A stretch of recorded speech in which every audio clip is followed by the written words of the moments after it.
following show contains adult content. It's not our intent to offend anyone, but we want to inform you that if you are a child under the age of 18 or get offended easily, this next show may not be for you.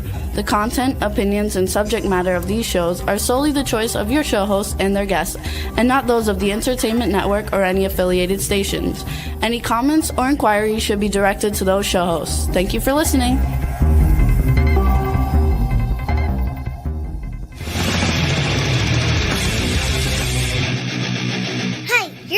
To the Adventures of Pipeman on W4CY Radio.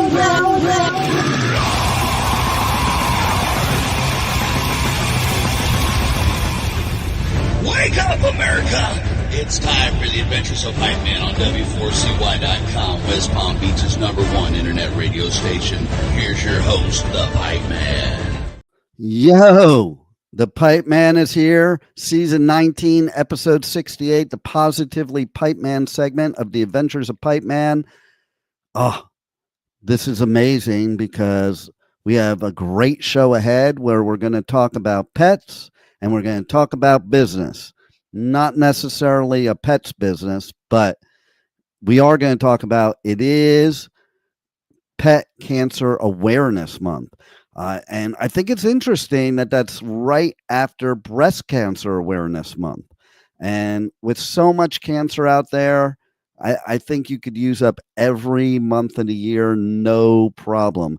And let's talk more about that by bringing the Pipe Nuts on and the Pet Health Guru. Hello, Pipe Nuts. Okay, Swamp Nut. Yes. I guess you got the memo. What memo? To wear a yellow shirt. I didn't send the memo, but you got it. Hey, Juan, let's change the overlay to the QR code like we did last time, or some, yeah.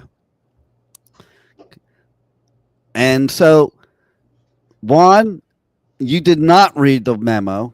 You're not. We were supposed to all be on Team Yellow to fight against dog cancer, I think. I don't know if that's the color, but I'm picking it now. What do you think, Pet Health Guru? Is there a color for dog cancer like there is for every other cancer? It should be black. There shouldn't be any color on cancer. There shouldn't be. Right? Right? Shouldn't be any. Exactly. To be honest with you. Yes. I mean, listen, when you make all these pretty colors, it kind of like dilutes the whole message of cancer's not good. Exactly. I mean, when we look at cancer awareness, we're all aware of it. We just want a cure for it. We want to prevent it. How come we don't have that specific message being thrown out there? I know, right? I mean, we are in a society of treating things instead of preventing them. And when I say treating, I mean treating symptoms, not the actual problem. Yeah, it's exactly it. I mean, first off, we hear it all the time that cancer is genetic, and it's not. There's less than 5% of it is ever genetic. 95% of it is environmental. And where's that coming from? We had that nice cold snap last week down here in South Florida with manipulated, man-made, geo-engineered cold spell. And everybody is sick now. And it was only one day. Yeah. And there is no, in the awareness platform, any awareness that we are poisoning the bodies of every living creature and every living plant on the face of the earth. So here's a question then. Okay, so on, for wild dogs that are literally wild, not domesticated dogs, wild dogs out in the actual wild. Right. Do you have statistics on them getting cancer opposed to domesticated dogs going to veterinarians getting cancer? It's been a phenomenon, and I can use, because up north there's a problem that's developed over the last 2-3 years with even deer. Never had a problem with that. In the wild, nothing. However, all this wildlife is now being subject to all these chemtrails, the spraying for, Zika, mosquitoes, all that other stuff, the geoengineering, the weather modification things. And of course, now their food animals, like from a wolf, are eating deer and rodents that are eating GMO crops because that's all they have available now. Yeah, And that's then a problem. then add in the pesticides, the glyphosate, the Roundup, that sort of thing that they're spraying. And even I wasn't aware of how extensive the spraying is in our woodlands. They're spraying using Roundup, glyphosate, to get rid of brush and small shrubberies and that sort of thing that are growing over the more open lands for forestry control. And that was half the problem in California because they killed off a lot of the brush but didn't clean it out. And that was just tinder for what happened out there, and they were aware of it. So not only were you getting all the smoke and all the devastation from the fires, but it polluted the air for us and our pets, and all these chemicals accumulate in the body. That's what it basically boils down to. You know what? That explains why Tinder is such a terrible dating app. Yes. It's been sprayed. It's been sprayed and it hasn't been cleared up. We're just leaving the crap there, and that's our dating pool.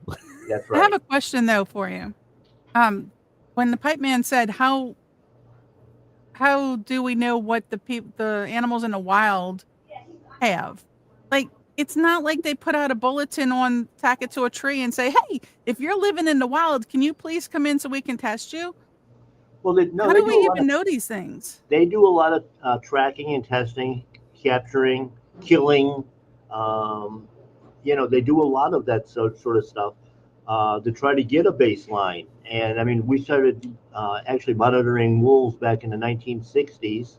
Yeah, that's wolves and stuff like that. What about just what we consider domesticated animals, like dogs that people have that were either born in the wild, people dumped out there, or this, that, and the other? How do we get the baseline for domesticated animals that live outside of homes?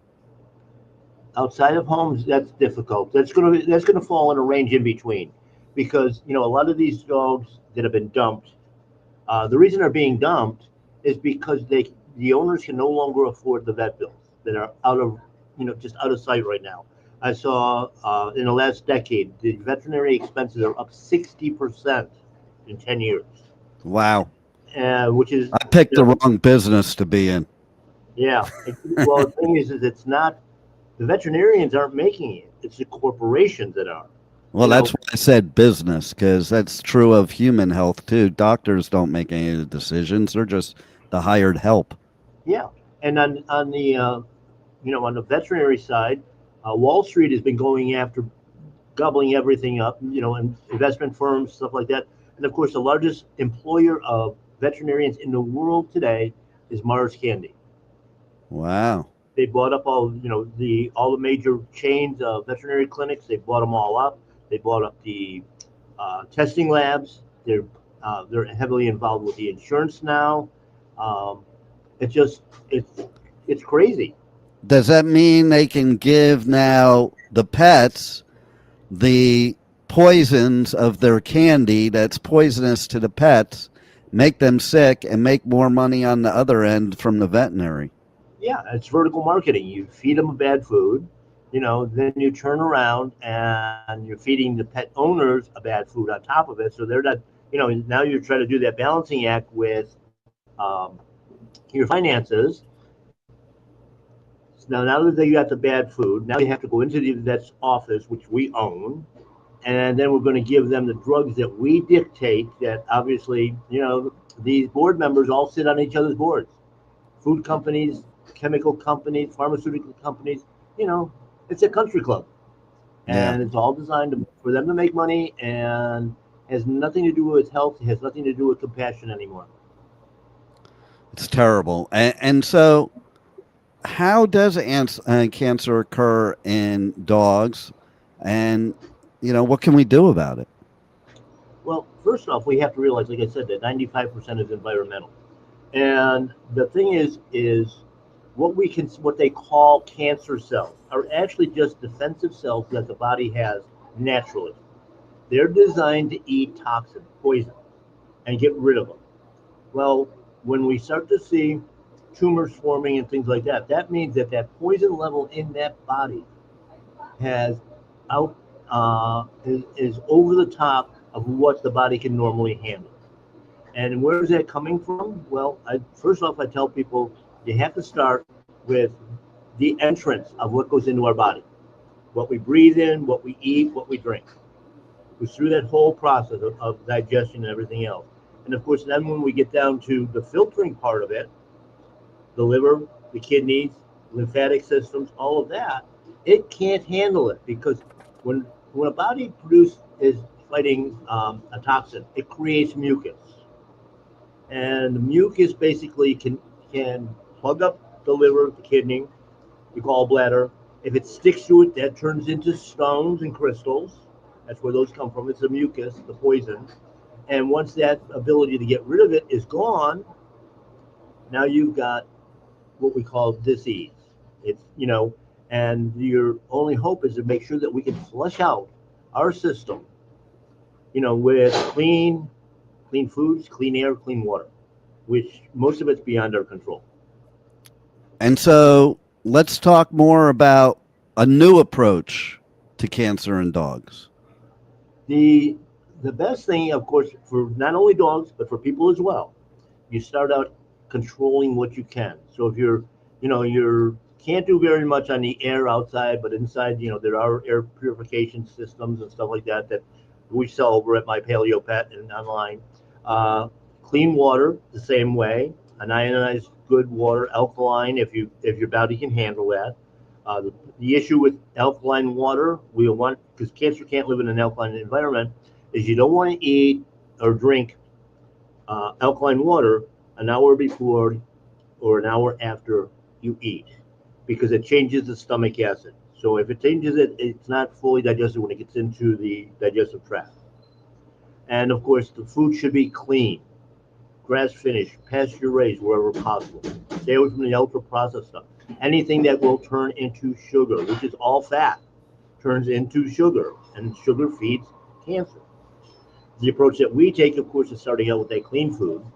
And then there's a number of herbs and botanicals that will aid in the cleaning out of that body and have anti-tumor, antibacterial, antifungal components in them that will help start cleaning it out of the system. Every time, though, that you take a drug for this, you're putting more poison in. That medical system is totally, totally backwards. We were lied to from day one, right from the late 1800s when Rockefeller started coming out with patented medicines. And if you look at it, you got a simple one that pet owners have all the time. You've got your dog has a bout of diarrhea. Well, first off, it's not diarrhea. The reason that dog stool is hard is because the food companies add a stool hardening agent, which makes them strain all the time. They sold that to us for easy pickup. And then the dog food companies actually lobbied through the AVMA to have local ordinances about picking up after your dog. Prior to that, it was just to the ground and with no problem. So now we're holding in the bad food, the bad toxins that are already there. And then, of course, if you have that bout of diarrhea, loose stools, whatever, you're running to the vet's office and they want to plug him up. They're keeping the toxin inside the body. Well, you're just pushing those poisons deeper and deeper and deeper. And now we've got pancreatic cancer, we've got lung cancer, we've got kidney cancer, spleen. All the organs now are trying to deal with it, and they can't. Even skin cancer is not caused by the sun. That's the poisons coming out through your skin. And what do? We slap on sunscreen, which gives you cancer. I have a question about that. You said the stool hardener. Do they do that to our food as well? In some companies, yes, absolutely. Why do you think there's so many older people running around with constipation all the time? They're not eating right. The chemicals that they're using are also endocrine disruptors. So the body can't digest it, can't break it down right, and then, of course, can't eliminate it right. And of course, the water is so bad, with most bottled waters, that there's not enough hydration. Most people are dehydrated at some level. Our dogs are even worse because they're being fed this dry kibble crap that's also dehydrating to start with. So, you've got a multitude of different things going on that are on an ongoing basis. However, when we do it clean, there's no cancer. There was no cancer until the early 1800s, basically. I mean, there was a few spots here and there, but even in the 1800s, you figure they were, growing the infrastructure in the country, the railroads and things like that. There were a lot of chemicals and that they were using to kill off plant life and stuff like that. And there was no protective gear. It just what it was. And of course, the nutrition was in these places was generally very, very poor. When your boss is paying for dinner, you can have a McDonald's. Right. And so, Studio Nut, how are your guppies affected by this? I think it's mostly the water problem, right? Because what kind of water can you give them? Because you have to do the water changes, right? But what's the best kind of water to give them without chemicals? Because they sell the chemicals that you add to the tap water to make it quote unquote safe for the fish, Right. but you're still depending on those chemicals. The aquatic business is very difficult today. Your best choice, of course, is if you can find good, clean spring water, because the water quality is affected in several ways. One, of course, is the excretion from the fish themselves.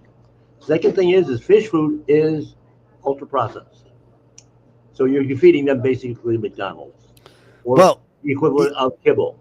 It's funny you should say that, because when I'm out there paddle boarding and seeing all these fish, I don't see them eating any flakes of anything. No. I don't see flakes in the water. And the funny thing is, when you buy the food for these fish, it literally says on the bottle that that it makes the colors pop more. So whatever color the fish is, it makes the colors brighter. So how do they achieve that? Yeah, Chemicals. They got color. They got foods they use to enhance the color. And those, by the way, those same dyes are what they're using on feeding chickens, so that your egg yolks look orange now instead of the pale yellow because of the Clorox that they run the eggs through to sterilize them. So they take the color out and then they have to add the color back in. Exactly. Yeah, it's kind of like to begin with. It's kind of like when you buy bottled water and it says they added like minerals, which is like, well, water is supposed to come with minerals, but in the process of purifying it, those minerals pretty much die off, and then they add more minerals on top of that. Yeah. You know what I love is when you go to Whole Foods, and if you go to the gluten-free section, there's a big sign that says may contain gluten. Yeah. Well, because when they say gluten, according to the law, and on the Pet Health Cafe, we did a whole thing on labeling laws. But when they say that, the government has basically designated 8-10 different grains as the gluten grains. And so if they say gluten-free, as long as it doesn't contain those, you're fine. But even things like sweet potatoes and potatoes, rice, all that stuff have gluten. It's starch. That's what it is.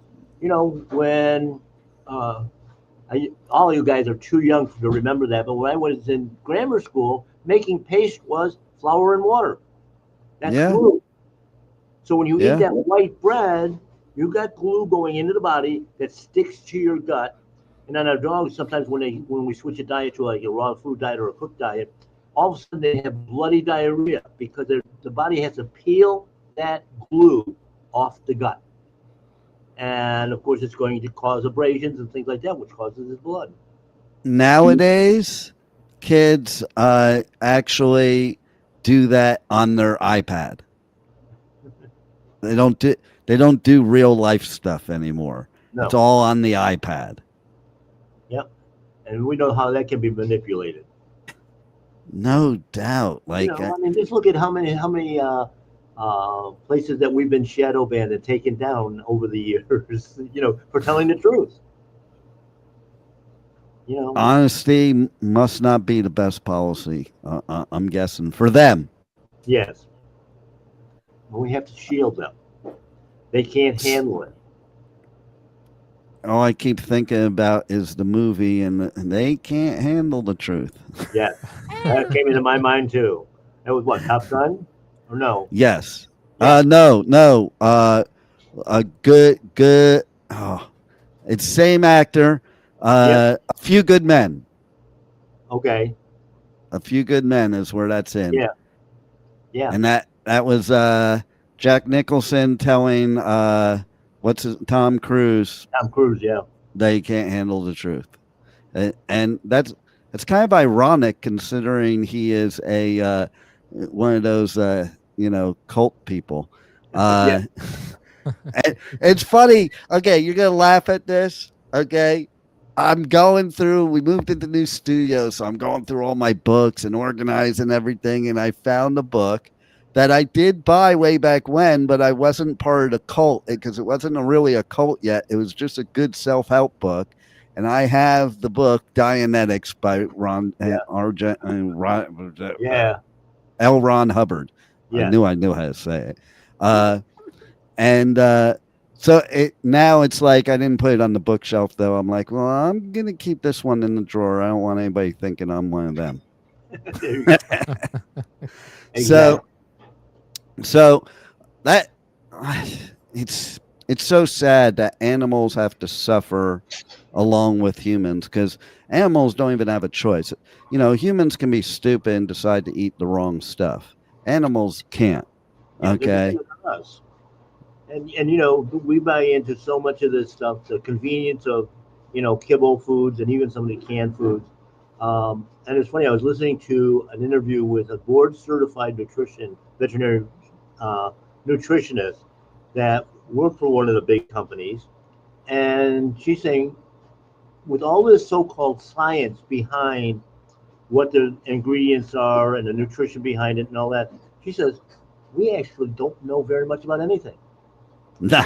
Just like our doctors during COVID. The smarter we get, the dumber we get.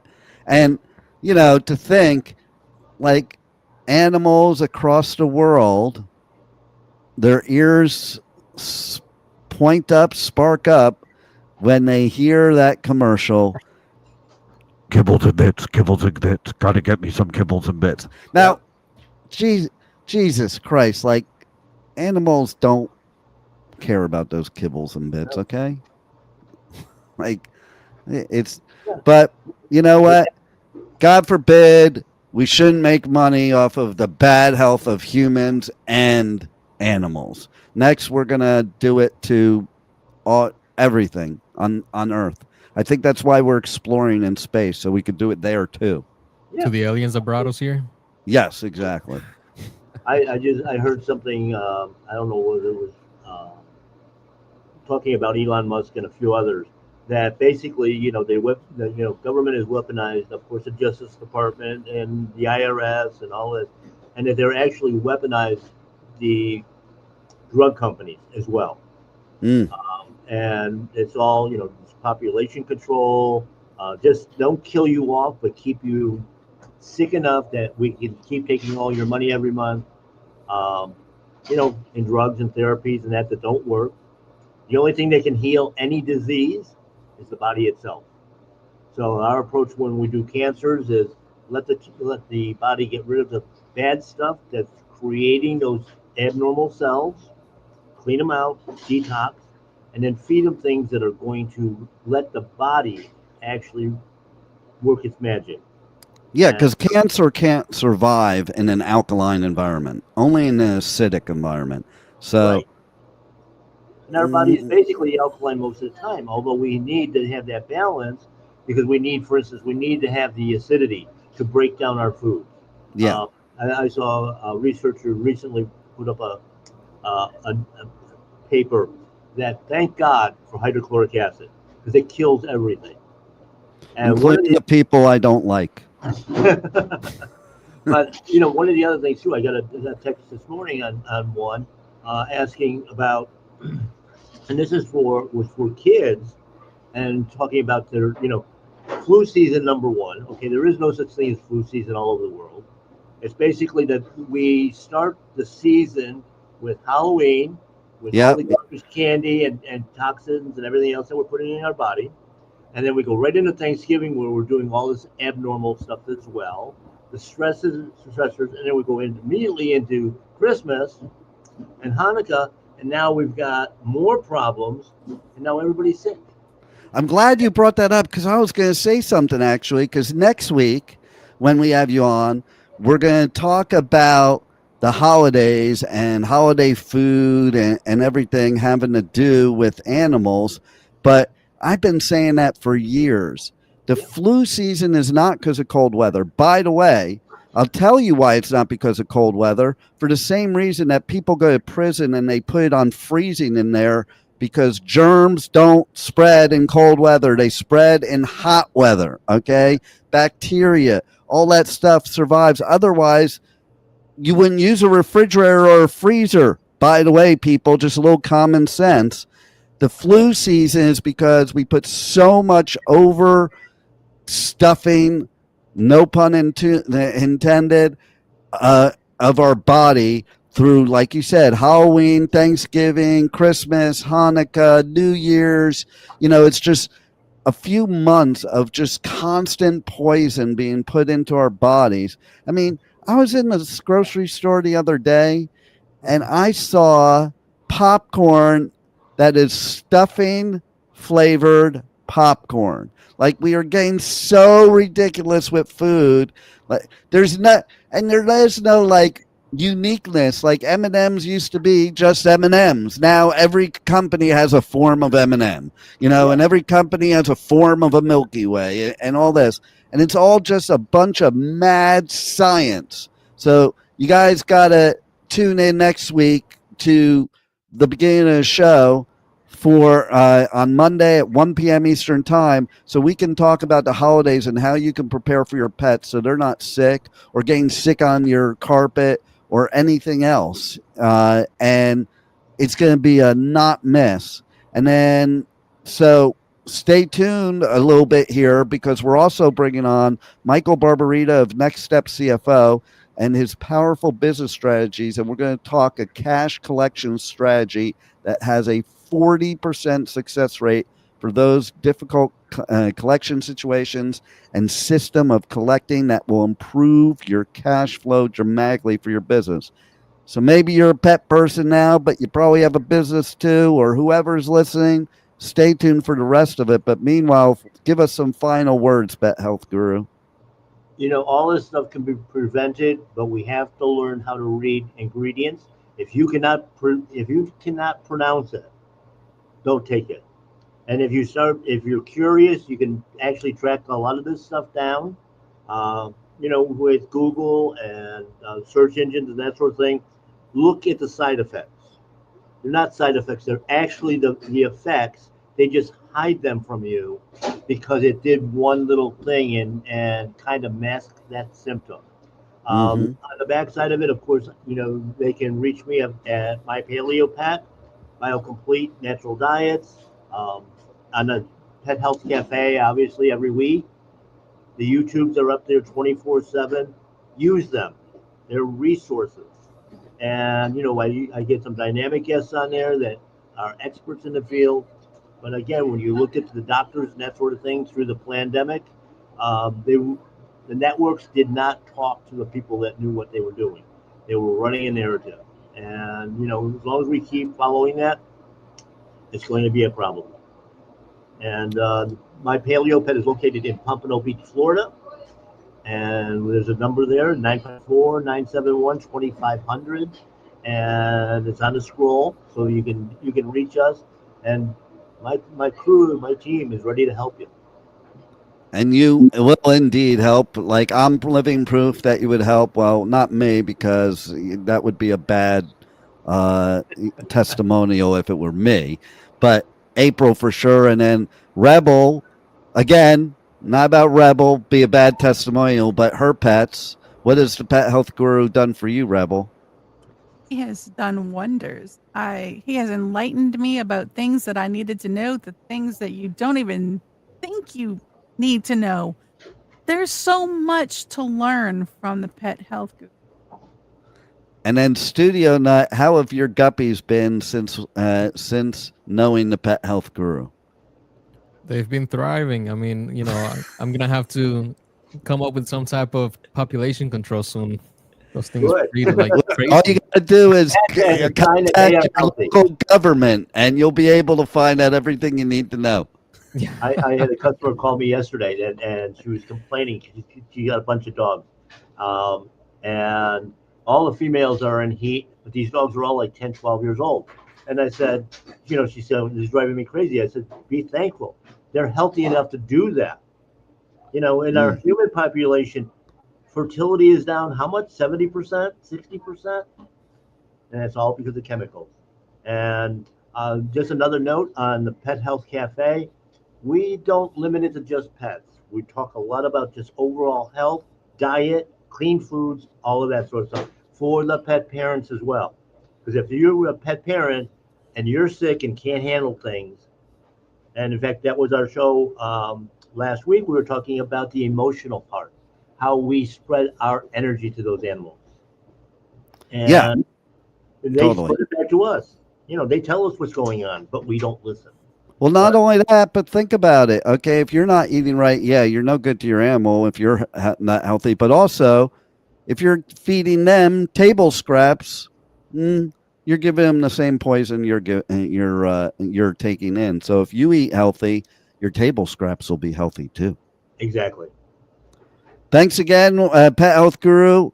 Always love having you on here after 18 years. You are a wealth of information, way more than Rebel. And next week, you have to wear the yellow shirt, and we'll all not wear the yellow shirt. No, I'm just kidding. But anyway, so for those of you who like to go to festivals, we are giving free ticket giveaways to the 2026 festival season is already starting. It's not even 2026 yet, but we're doing giveaways to Sonic Temple, which is one of the biggest rock festivals in the whole United States, maybe even the whole world. Juan, let's find out a little more about that. The Sonic Temple Art and Music Festival returns May 14th through 17th with My Chemical Romance, Tool, Bring Me the Horizon, and Shinedown.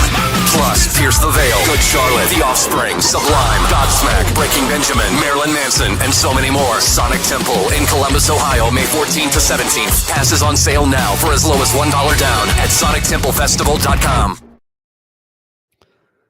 Sonic Temple. Check me out on Pipeman Radio. DM me if you want to be entered to win tickets to 2026 version of Sonic Temple. It is badass with a badass lineup. And again, everybody make sure next week we're going to have more about the Pet Health Guru. So make sure you stay tuned today and then tune in next week on Monday, 1 p.m. to Positively Pipeman segment of the Adventures of Pipeman right here on W4CY Radio.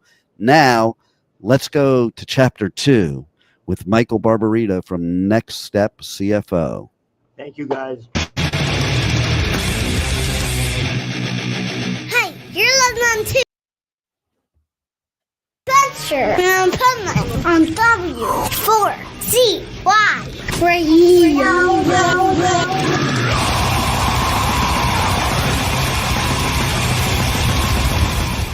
This is the Pipeman here on the Adventures of Pipeman W4CY Radio, and this is the Positively Pipeman segment where we have our resident expert on powerful business strategies. And he represents an amazing company that you have to check out called Next Step CFO. So welcome to the show, Michael Barbarita. Thank you for having me again, Dean. So this week, I want to talk about something that has happened about 3 or 4 times, and sometimes just comes in rushes, where people are having trouble collecting their receivables. Now, if you want to be good at collecting receivables, which should be every company you can think of, if you want to be good at collecting receivables, you really have to have an accounts receivable policy that's done consistently. You can't take a vacation from it. You've got to stay right on it. And I'm going to give you an example of an accounts receivable policy that has worked very well for my clients once they establish it and actually put it finally implement it and execute it.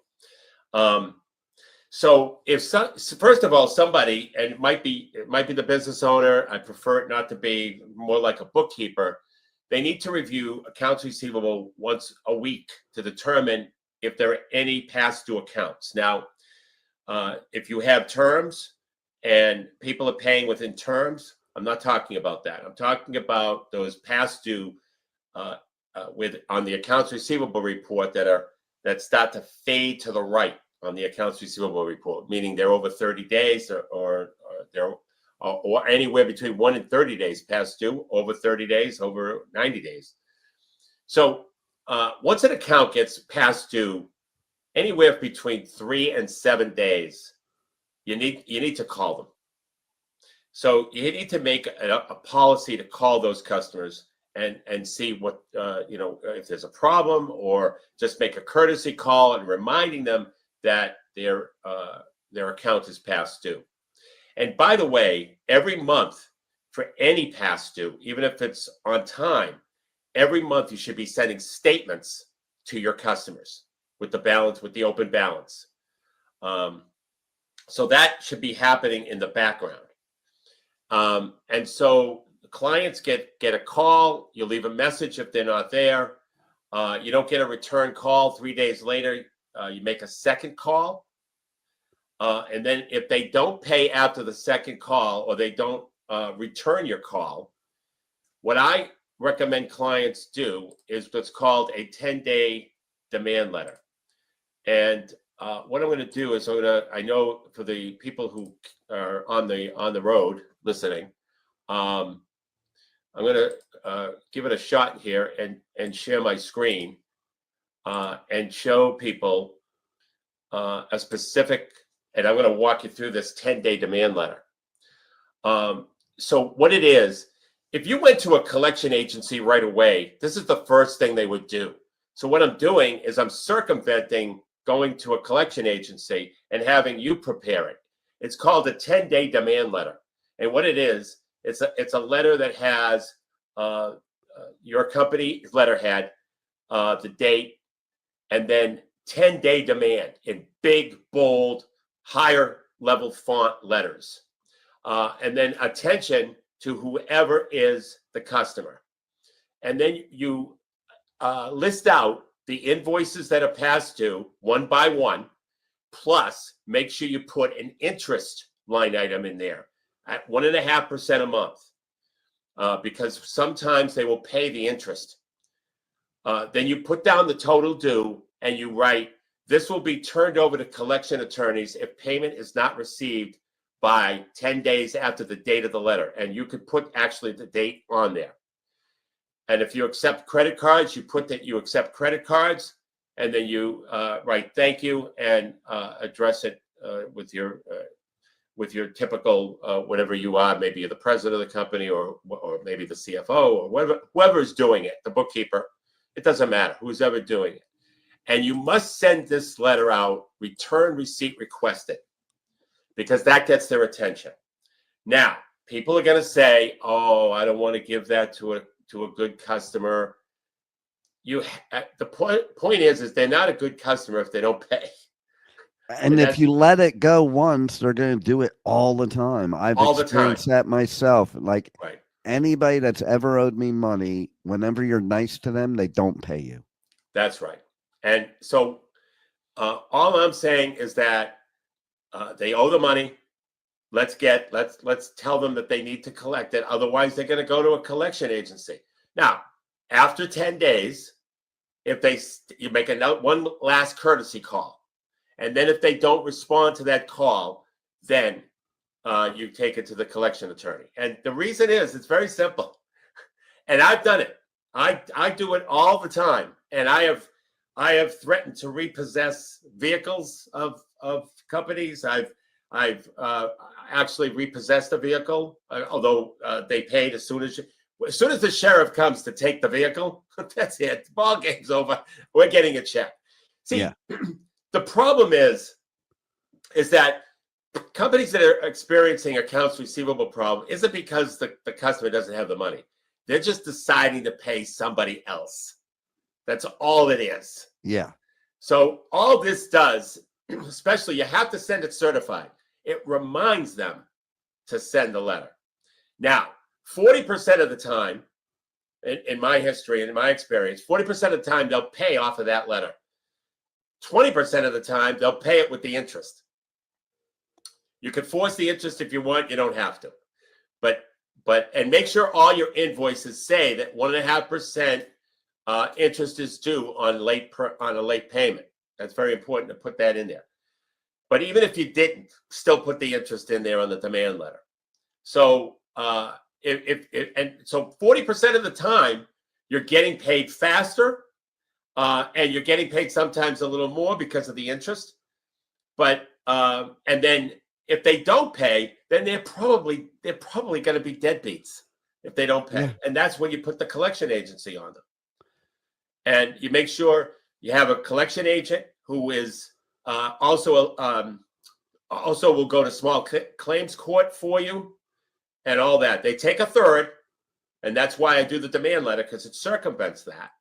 But it works extremely well. And it gets 2/3 is better than nothing, because that's what you'll end up with is nothing, you know? Right. So, and that's another thing I think that's important to focus on, because when people are like, well, I'm not going to use a collection agency because then I won't get all the money. Well, you're not going to get any of the money otherwise. And they think these people are going to pay them. I've had people that literally tell me that they didn't get paid, so they can't pay me. I'm like, yeah, you're getting paid by your client, and your business has no bearing on whether you pay me. That's right. Like, that's right. You can't say that to FPL, which is the electric company here in Florida. You can't say that to your, your car payment, your mortgage payment. They don't care who doesn't pay you. It's your obligation to pay them no matter what. And that's the point. They're paying. There's nobody who has zero in the company bank account today. They always have something, and they're paying something. Yeah, exactly. And so, the reason why your account is past due, or your client or customer is past due, is because they're paying something else, and they're not giving you the priority. And this demand letter puts you up above anybody else they were thinking of paying before they paid you. Yeah, it simply does, and that's why it works so well. But there are clients, 60% of the time they were going to be deadbeats anyway, that you have to take to collection, and you let the attorney handle it. It's in their hands from then on. And then sometimes people pay when they get the collection letters from the attorneys, but the attorney has to be both a bill collector and go to claims, preferably an attorney. A collection attorney. Yeah, that's the best one to get. You'll pay a third, but you'll at least get paid, and then you don't do business with that customer again. Because I see people doing that as well. After somebody doesn't pay them, they go back to the well and do business with them again, and the same thing happens. So the people hold a carrot out is what happens. I can't tell you how many things people have done to me in my career with a carrot. I don't buy into it, but they always think they're pulling it over on you. Like they'll put something. Oh, I have a referral that's going to be coming for you, and he's big money. Blah blah blah blah blah. Right, that's right. So, but I can't pay you my payments. But I'm sending you this as something that'll help out. Yeah. Right. No, pay your bill. Yeah, exactly. And that's what it comes down to. And so I bring this up because a lot of business owners lately with me, that they're saying that they have trouble collecting, and this is what I've been suggesting, and they work and they obviously get paid. They say, yeah, they paid me. Okay, good. There it is. And you didn't go to a collection agent when you send the 10-day demand. You've circumvented the process. You've given yourself priority. You've given yourself priority for future invoices too, by the way, because they know the process. Totally. And by the way, here's one other important point. If you're too afraid to do that, what I'm suggesting is you go ahead and you do it. And then if somebody says, hey, why'd you do that to me? Or, somebody who's maybe been a customer a long time, you say, oh, you know what? It's just a bookkeeping thing. This is just our process. And it somehow went through the cracks that your particular certified mail went out. That's all you say. And it's over. Exactly. And it's over. It's a bookkeeping procedure. That's all you say. And by the way, it is. Totally. How do they get more information from you about this and many other powerful business strategies? So what I like doing, Dean, is book interviews. This is where, because business is constantly changing, I like to keep my book updated with fresh new material. And so I get that fresh new material from business owners. And the way a book interview works is it's 60 minutes on Zoom. I present strategies from my book, and then I ask the business owner if the strategy that they were just presented, what the impact would be for a business that would implement it in their industry, and then I document it for the book. But the beautiful thing about it is they get to learn business strategies their competition isn't doing. And so to get a book interview, you go to nextstepcfo.net/contact, fill out the contact form in the message section, put the words book interview, and then I'll send you a calendar link so you can schedule the book interview and we go from there. Beautiful. Well, once again, a great week of powerful business strategies from you, Michael Barbarita. And thank you for all you do for businesses to help them out. And everybody, I implore you to reach out to Michael, because even if you're successful, he can help you with strategies that'll make you more successful. And tune in next week, because we will have some more powerful business strategies with Michael Barbarita. Thank you. Thank you, Dave. Thank you for listening to the Adventures of Pipeman on W4CY Radio.